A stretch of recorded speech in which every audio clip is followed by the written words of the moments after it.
Welcome to the Bandwich Tapes. I'm Brad Williams. My guest today is singer-songwriter Celeste Marie Wilson, a Texas artist whose upcoming debut album, Southern American Princess, reflects not only where she's from, but who she's become as a songwriter.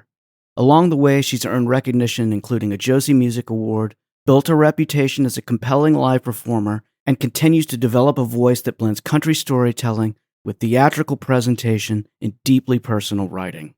In this conversation, Celeste and I talk about embracing her Southern identity, how poetry naturally evolved into songwriting, and why storytelling remains at the center of everything she creates. We also get into the craft of singing, from vocal health and recording techniques to the importance of trusting producers and collaborators in the studio. It's a thoughtful discussion about finding your artistic voice, staying disciplined, and creating music that's honest to who you are. Here's my conversation with Celeste Marie Wilson. He said, Marie, will you stay with me? Our place in Comanche, my missing rib, my wildest dream. You will love a boy like me.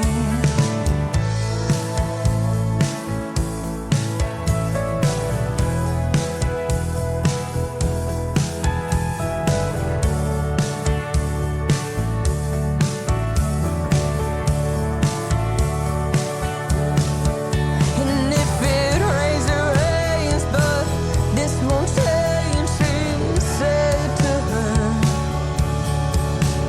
Let the records play his from yesterday and watch the world just turn. He said, Marie, will you dance with me? I'll find you in every life, just wait and see. Forgive me now, my missing piece. Loving you was my only dream. Celeste, it is such a pleasure to welcome you to the podcast. How are things going in Texas today? They're going amazing. My dog's asleep on the floor next to me. It's nice and quiet. I've got air conditioning. I'm winning. There you go. You know, if you're in Texas in the summertime, air conditioning is the most important thing in the world. Oh, it really is. It really, really is. Yes. I have been listening to your music ahead of our conversation, and I really dig what you're doing. You're a fantastic singer, and I just love the energy and the emotion that you put behind the vocal. It's really fantastic. Thank you. Thank you. That means a lot. Yeah, absolutely. As we're recording this, I think you have a new album set to drop next month. Is that right? I do. I have an album coming out in August. It's called Southern American Princess. Yeah, I love that title for so many reasons.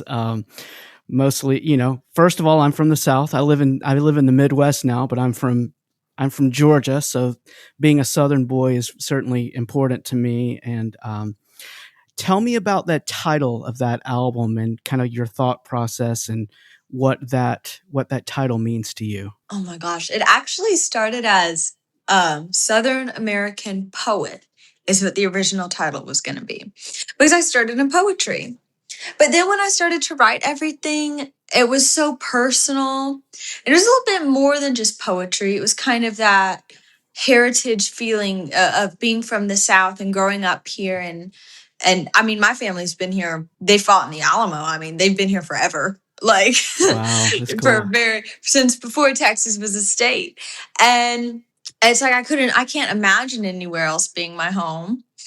And I kind of had this personal growth moment, as every 19 through 22-year-old has, where I wanted to be anywhere but from home. Yeah, I get it. Yeah.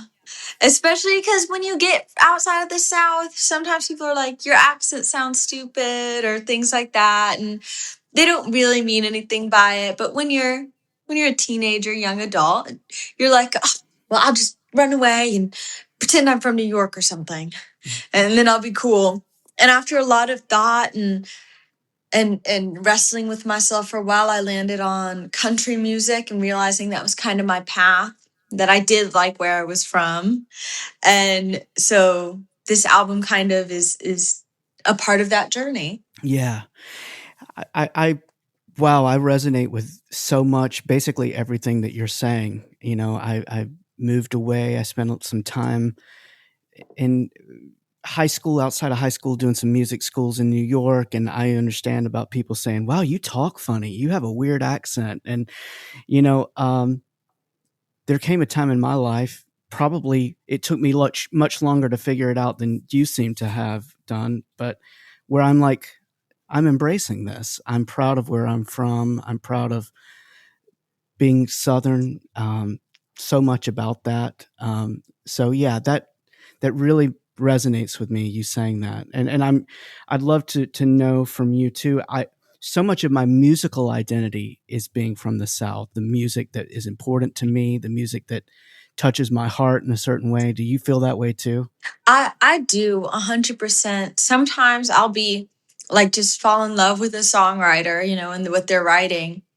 And I don't even realize that they're from the South, but we have so many Southernisms and ways of speaking. It's like imagery. The way we write is different depending on where you're from in America.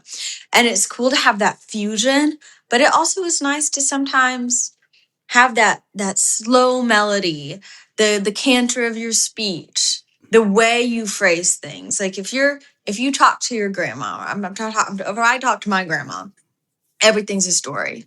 You know, it's not just I ate this for breakfast. It's well, I woke up this morning and I brushed my teeth, and you will not believe what happened when I brushed my teeth. It's a story. So when we write stories, we are so detailed about things. And because life isn't that, I mean, it's still fast. We have big cities, but it's not as fast as it is when I went to New York. When I went to New York, I was there for 2 days. And I was like, oh my goodness, things move fast in New York.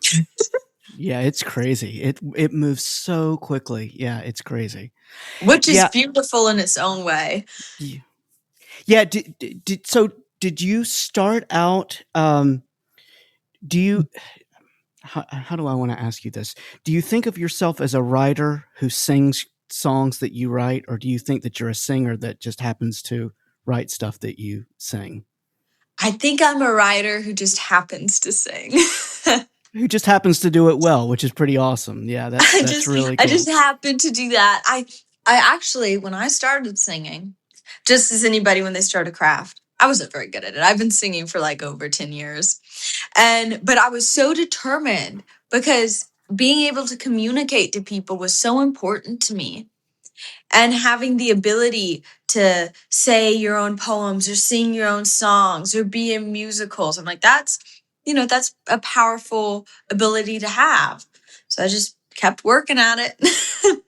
Yeah. And I saw that you have theatrical experience, and you certainly have lived in that world. I would imagine that you probably feel like it's given you a little bit of a head start or an advantage about being a performer in the type of music that you're singing, and that kind of the stage presence piece of it probably has to kind of feel really comfortable by now. Is that pretty accurate? It is pretty accurate. It's I think musical theater teaches you behind the scenes things that you wouldn't know otherwise until you get to a very high level. Because in musical theater, you think about sets and props and costumes and hair and makeup. Are your lines? Do you have your lines memorized for between songs? So when I put a show together, I have talking bits and then song chunks, and I do my hair a certain way, my makeup a certain way, and my dress is a certain way, so that I can give the audience the best storytelling Yeah. that I have the ability to. And if I wasn't thinking about all those things, then how would I be able to give them all of that extra experience? Because seeing somebody write a song and listen to it is cool. But then having that and being able to see their personality and the way they dress and present themselves, and it's like bringing them into a little world like Disney or something. Yeah. No, it's really cool. Who are some of your, I would imagine you have a wide spectrum of influence as far as songwriters, but also singers, but also performers that, you know, they're that checks a lot of boxes to pull from these influences.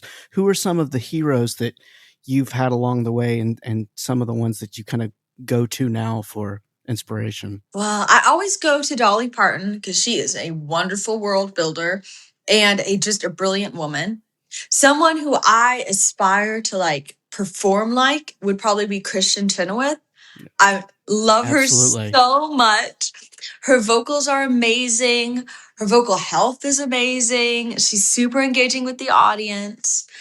And then, oh my goodness, someone who I think like songwriter wise, I admire a lot is Chris Christopherson, of Absolutely. course. And then Absolutely. I'm a big Janis Joplin fan. There you go. I when you say those names, I'm like, of course. Every one of those are, I think, are such great source material to draw from, and I see it in everything that you do. It all makes sense to me. Yeah. And I agree with, man, that list is pretty fantastic. So yeah, that's great. Thank you. I saw that in 2025, you won a Josie Music Award. I did. Congratulations to that. Thank you. I'm going to ask you about that in a moment. I wanted to quickly tell you I have a little bit of a personal experience with someone who has been involved in that in the past few years. So I'm from Atlanta. I live in St. Louis now, but one of my best friends produces a singer-songwriter named Jana Jennings. I don't know if you've seen that name in the Josie Awards. I've done some background sessions with her. She's I also... think I might know of her. I think I do. Yeah. And as I was looking through the award winner list to see where you were in the categories, I saw her name. I was like, wow, yeah, I've sung with her on. We weren't in the same room singing together, but we've sung on some sessions together. Tell me about that experience. And it was for the video that you did, right? It was. Yeah. Tell me about that. It was for the video of If I Sin For You. And I had worked, I picked up all these extra shifts at this coffee shop I was working at the time. Because it's hard. It's kind of a chicken and the egg scenario with the music. You know, people won't come to see your shows unless you have like a music video and some songs out. But how do you pay for that if you don't have any shows? So I got a part-time job as a barista I would think I worked there for about 10 months. And I funded everything and made enough money to film that video and get it out and get promotion on it and got everything in order. And I told my mom, and my mom and I work together. She's my momager. We're best friends. And I told my mom, and I said, I just have this gut feeling. And she's like, what's the gut feeling? I'm like, I feel like if I film this music video, I'll go to Nashville. And she's like, that's ridiculous. How would a music video take you all the way to Nashville? I was like, I have no idea. But I just know I need to film it. And if I film it, I know I'll go to Nashville. I don't know how it's going to happen. And so I filmed it and all the things. And I mean, you know, everybody thought I was crazy for saying that. And I really kind of thought I was crazy too. And then all of a sudden, you know, I was invited to go to Nashville because I was telling everybody, I was like, I won't go to Nashville until I'm invited. I'm like, you know, it's not me being like picky or anything. I'll go knock on the doors when I get invited, take a week, knock on doors, meet some people. But I was like, I just need to make sure that I'm at the right time to do it. And when I got that invitation, I was so thrilled to go out and so thrilled to plan writers' rounds and meet new people and meet the other singers and songwriters that came to the Josie Awards. I saw some old faces from Texas, some new ones I'd never met. And it was just a wonderful, wonderful time. That's amazing. Well, congratulations for that. I know it's, you know, that was last year, but that's such an amazing honor. And wow, what foresight that you had, that you just had an idea that it was going to happen. And I think you manifested it into reality. So how cool is that? I was just like, I know it's going to happen. I don't know how I know. I just know I need to do this. One of the things you said earlier that really stuck with me, and that I actually had written down in my notes, was that You mentioned Kristen Chenoweth and about her vocal health. And one of the things I've noticed about your voice is that you have a really powerful voice. It's very strong. I believe you when you sing, which is amazing, which is what I look for first in a singer. Tell me about vocal health to you and what that means. And I guess what are some of the things that you do to maintain that being a powerful singer? Because I know it can take its toll on a singer over time. Oh, it totally can. So the first thing that I think every singer should aim to do, of course, we don't get there every week, but is to do vocal lessons. Have a vocal teacher that you know is ahead of you vocally, and have them sit there and coach you, because sometimes they hear things that I don't hear, and always try to learn to grow. Like, I'm good at belting, but maybe I want to work on whistle voice and things like that. And continuing to stretch your voice will keep it elastic instead of getting stuck in one range. So that's the first thing I think everyone should do. And you don't have to have like a vocal coach. You could just have a friend that also sings and just be like, hey, if you sing for an hour, I'll help critique you. And if I sing for an hour, will you help critique me, kind of thing. That's a good way to do it too. The second thing that I do, and this has been pretty recent, and probably in the past 6 months, I have a weighted vest that I put on, and I go outside, Texas heat, Texas rain, Texas snow, I don't care. And I run 2 miles and I sing horribly because I'm running and I'm going, because I'm like, if I can sing this while I'm running, then I can sing it when I'm standing. Perfectly still. And it's not my songs. Usually it's like I'll do like 2000s pop, like I'm trying to sing Britney Spears or whatever is on at that moment, or Ella Langley, whatever just I've been listening to. And it just is really that keeping your voice elastic. And then I don't drink when I sing. I've never smoked in my life. I'm like, I take it very seriously, because I'm like, this is it. This is my career. I need to not put things on fire in my mouth, and I need to practice. So I shouldn't put things that are on fire in my mouth. That is the perfect way to describe it. Good for you. Well, and I can tell you too, as a person who, first of all, much older than you, but someone who is now sober, who doesn't drink anymore, I can tell you that singing without drinking is so much better than singing after you've had a few drinks, for so many reasons. No.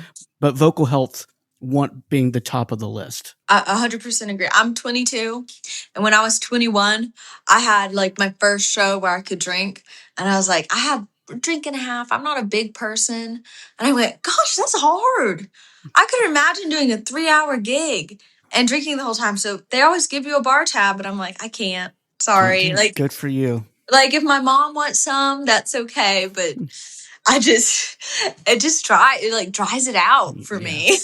Yeah, I know. I would find that I would push harder. Like if I'd had a few drinks, it's like it kind of turns off that in the brain that says, hey, you probably shouldn't do that, So I commend you for that. And allergy medicine. People don't realize taking allergy medicine dries out your vocal cords and can cause them to rub excessively. So I try hard not to take allergy medicine. Oh, good for you. That's great.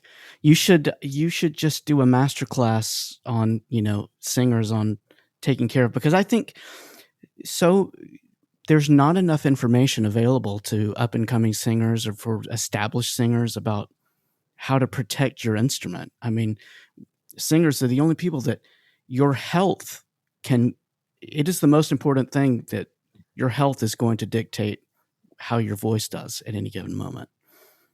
You're 100% right. I mean, you are. It's like we restring our guitars and we take our guitars in and we get them cleaned. But what are you doing for your voice? If I'm eating chips every day and I'm eating unhealthy and I'm doing things I shouldn't be doing and just not keeping up with myself, I mean, that's just like if I left my guitar out in the heat and hope that it was in tune when I brought it inside.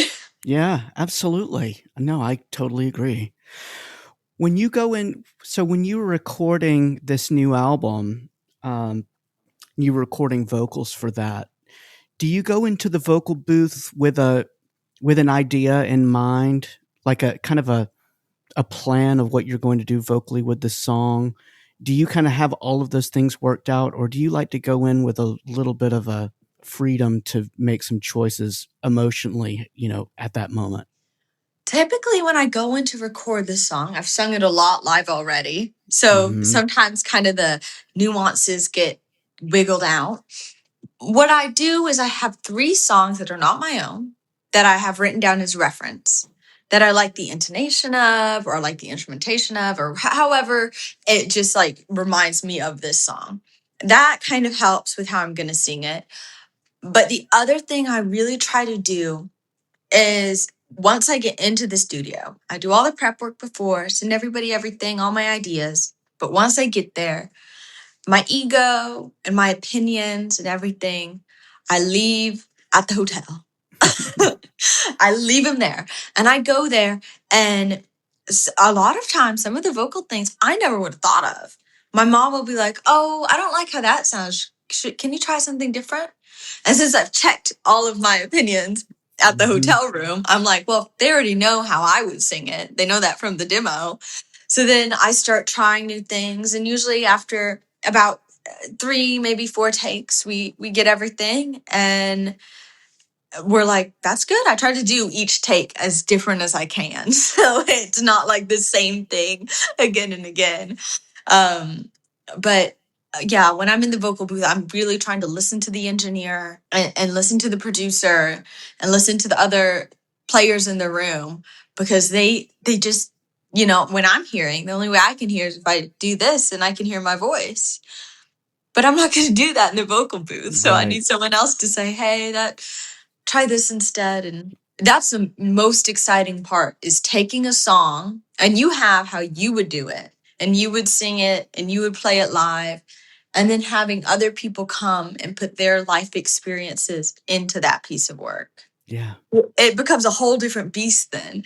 It's Yeah. like, there's a whole different, it's just like if I do my own harmonies, which I do right now, but when I do my own harmonies, it just sounds like a bunch of me's. But if I have somebody else do my harmonies, even though I can do my own harmonies, it brings an extra dimension of life to the song. Yeah, I completely agree. I've had many cases over the years where I've sung harmonies with myself, and for me, I prefer to have someone else do it because, like you said, it brings. Obviously, the timbre is different, but yeah, it brings different perspective. It just brings a different energy to it by having another person lending their instrument to the vocal. No, I totally agree. Do you like two-part question? Do you prefer fewer takes? Do you like to try to do it in like 1 or 2, maybe 3 takes, or are you okay with however many it takes? And do you like to get a vocal take from beginning to end and use that one, or are you okay with like pulling from different tracks of it to make the vocal the way you want? I think it's different for every song. I love a good vocal comp because, it makes it so there's not so much stress on each vocal take. And I like kind of chopping up my song into sections so I can hone in and be like, this song moment is this moment. And then this moment's the next moment. I can kind of increase the levels. But I don't, I try to keep a minimum amount of takes, but I have had some songs, like If I Sin For You I don't even want to talk about how many takes. Like, I'm talking about like 40 plus. Like, it was so many vocal takes to get the lead. So it really just kind of depends. And you kind of can just hear when it's there. I don't know how to describe it. Like, eventually you're just like, well, that's it. Yeah, no, I totally get it. I totally understand. So before we go, I want to talk about. I'm going to go back and talk about this new album. Do you have an exact release date of the album? I do not, but it is going to be late August, I Late believe. on. Okay, excellent. Well, I'm so excited about it. Did you write everything? Did you write the material specifically for the album? I did. I wrote it specifically for the album, and I wrote on everything. I'm a writer on Wow. every single song. The only co-writer on that album is Brian Mayer. He wrote on one of the songs titled Black Gold, which was a dream write because he wrote with Taylor Swift. Yeah, seriously. Yeah, that's amazing. How did you connect with him to do a co-write? It's kind of like everything in Nashville. It's through a friend of a friend, and then you end up there and you're like, how'd this happen?